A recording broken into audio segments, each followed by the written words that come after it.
Inspector साहेब या ठिकाणी बसलेले आहेत.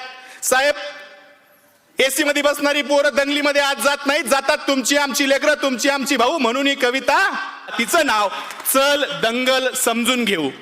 आदेश आले, अफवा आल्या, रंगीबिरंगी झेंडे आले, दगडासोबत धोंडे आले, कळपा कळपा न गेंडे आले, धर्मासाठी कडवे आले, मतांसाठी भडवे आले.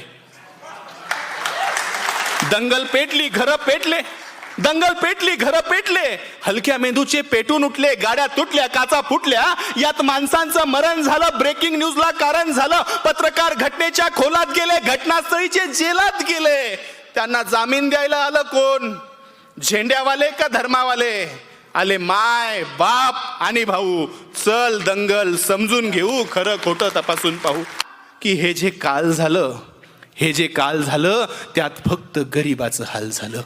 हे जे काल झालं त्यात फक्त गरिबाचं हाल झालं. पोलिसांना हुडकली, त्यात सगळी पोरं अडकली. मग दाखल केस, दाखल शिक्षा, मग कशाची शाळा न कशाची परीक्षा. मग पोलीस स्टेशनात गाड्या आला, दंगल पेटवणारा भाड्या आला, त्यांची आपापसात मीटिंग झाली, आतल्या आत सेटिंग झाली, पैशानं कोंडी फुटली, पुढाऱ्यांची पोरं सुटली.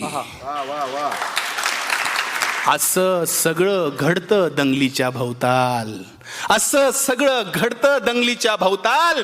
पेटवणाऱ्याची सुटतात, बाकी भाकरीसाठी मवताल. आता जेलात त्यांच्या ढुंगणावर रोज कच्चून दंडे पडतात.